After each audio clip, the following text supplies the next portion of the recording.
Hello, brothers and sisters. This is your brother Alejandro Ibrahim, founder and host of KYP, coming to you again with another episode of Black Consciousness. So, this week, family, is a holiday week. We have Christmas and we have our own Black holiday, Kwanzaa. And so, for this episode, I want to talk about Kwanzaa because our ancestors created it, and it's a tradition that we need to keep going on because it has African origins, which is our roots. So the holiday of Kwanzaa was created by, and forgive me ahead of time, I am not good with pronunciations sometimes that are not English. I'm working on it, family, but as you know, this is a growing process, so please bear with me. So it was created by Maulana Karenga in 1966, and this was specifically after the Watts riots incident, which had a lot of racial violence was going on at the time due to racial conflict going on in a lot of inner cities of America. So our brother decided to make a holiday specifically for African people in America with African origins. He believed that Christianity wasn't our true religion and that also Christmas was not our holiday, which he is technically correct because our ancestors in West Africa, before they came here, they were not celebrating Christmas. We had our own festivals. We had the New Yam Festival like we had in Nigeria with the Igbo people. We had even festivals of in South Africa. You know, they had their own harvest festivals. And he drew inspiration from those festivals to make Kwanzaa so that we can have our own authentic Black holiday, which will also promote nation building qualities, which is very important. So there are many parts to Kwanzaa. There's actually, before we talk about, there's actually seven core symbols.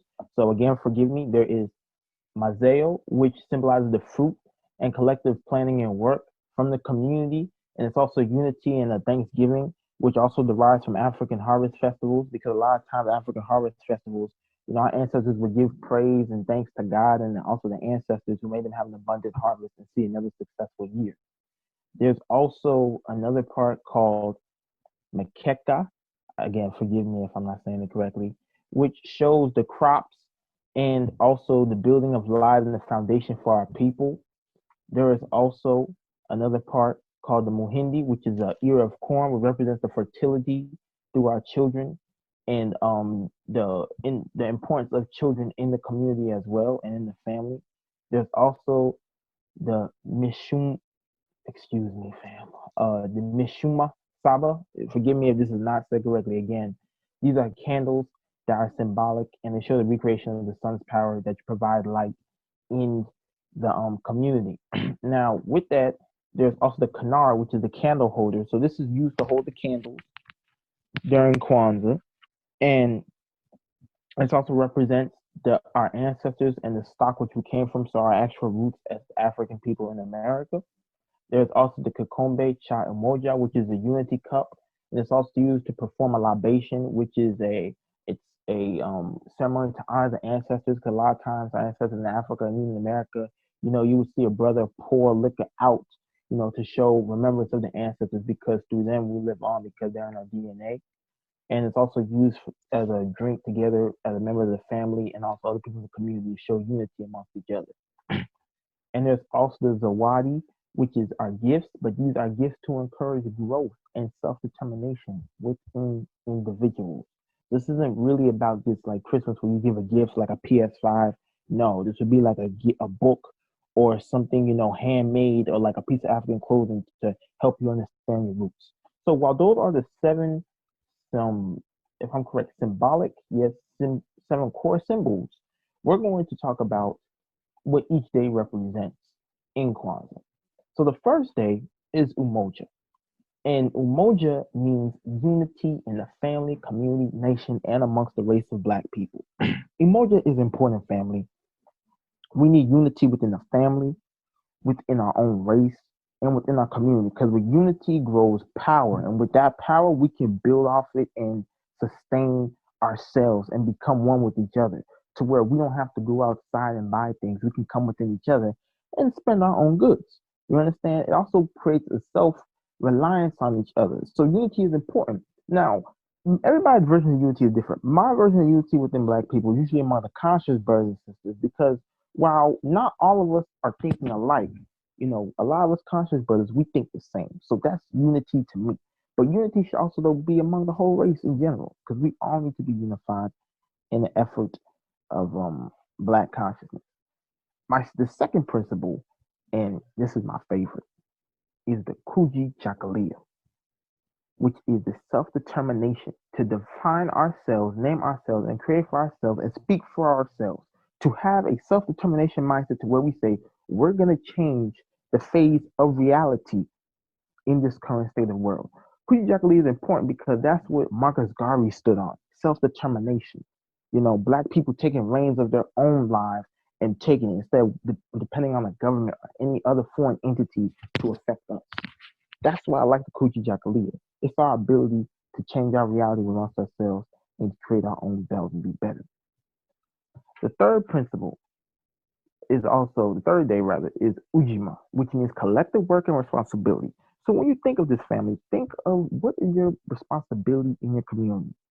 Are you doing something in your community to better it? Or are you just in your community to say you're in the community?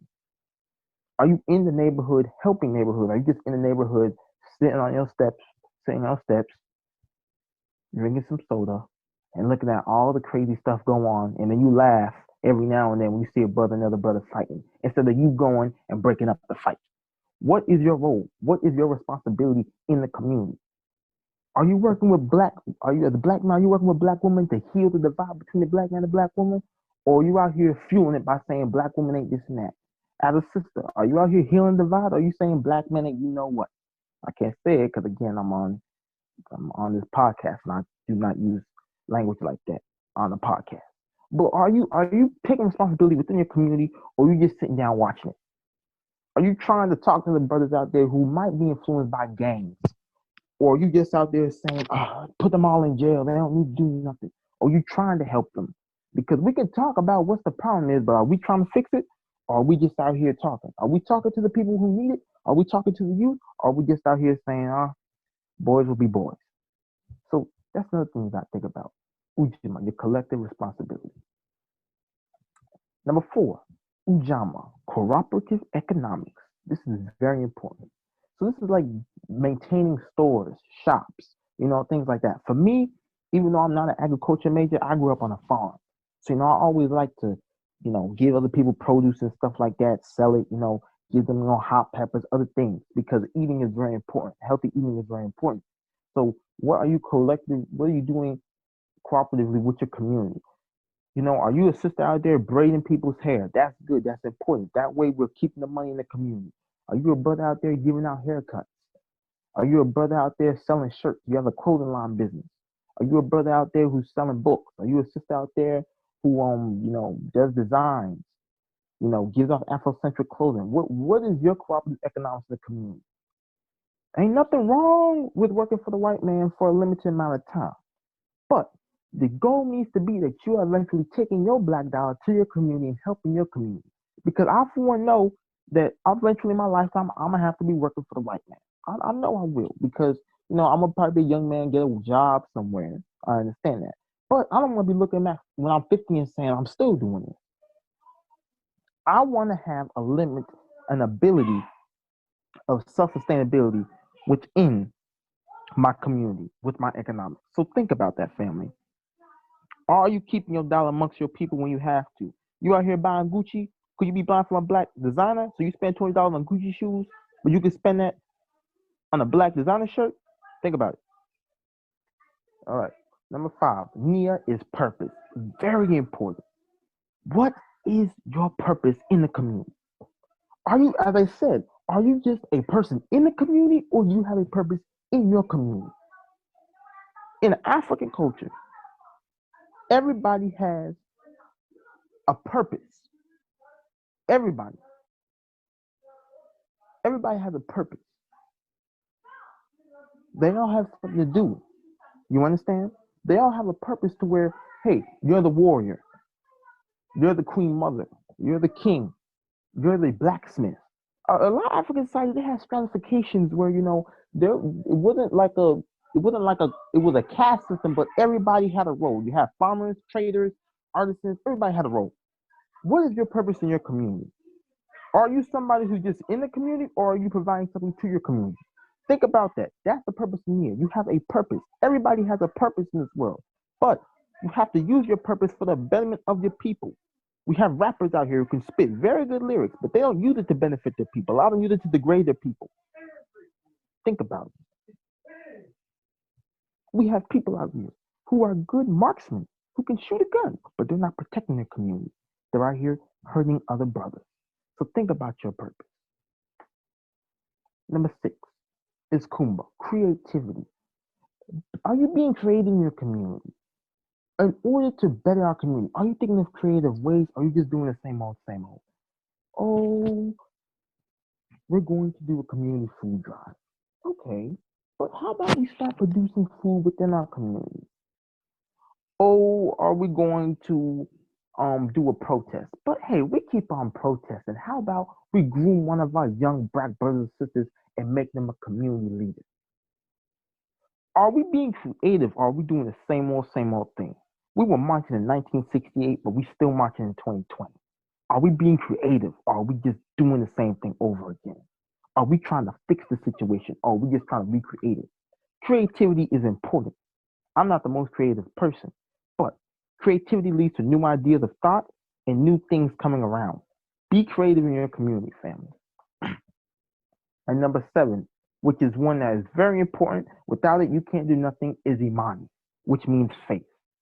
Do you have faith in your community? Do you have faith within each other? A lot of times, family, we lose faith. I'm not gonna lie, there's been a moment in my life where I'm like, I don't think I got it in me. But we lose faith in everything. Sometimes we lose faith in the most high, we lose faith in ourselves, we lose faith in our community. Don't get me wrong, I've been conscious for about 3 years, family. Some days I'm like, oof, we are doomed. I, I give up. Black people are screwed. Sometimes I'm like, oh, the black man, we're gonna go extinct with the way we acting.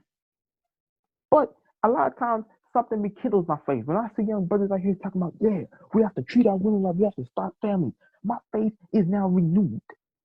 When I see people out here trying to come together and teach younger brothers, and they start like a black conscious bookstore, or they're out here, I have young brothers that I used to go to high school with, and a lot of them clown me, but now they're like, yo, Alejandro, man, I'm trying to eat one meal a day. Yo, brother, you right, man, I'm reading this book. Yo, Alejandro, man, you know, a lot of stuff did happen in our history, man. I'm so enlightened now. That gives me faith that my work did not go to blank. That my work did not go nowhere. So, do you have faith in your community? Think about that on the seventh day of Imani. So that's all I got for you today, family. I hope you guys enjoyed today's episode. I hope wish you guys a very happy Kwanzaa and a very Merry Christmas and a Happy New Year. Let's make 2021 a better year. 2020 was bad and good. To me, it was an eye opener about life, how quick it can go away, and how quick it can change. It taught me that you know who your true friends are, because a lot of my friends, some people I cut off with, some I stuck with, you know. So 2020 was an eye opener, but let's make 2021 a year of action. I started KYP in 2020, and it's done pretty well. It's done better than I thought it would, because I never thought anybody would ever want to listen to Alejandro Ibrahim, but turns out people do. But let's try to make 2021 a year we capitalize off our beginnings and we start to build up often. So I want to say hotep to all you brothers and sisters out there, and take care, and let 2021 be a better year. Ashe.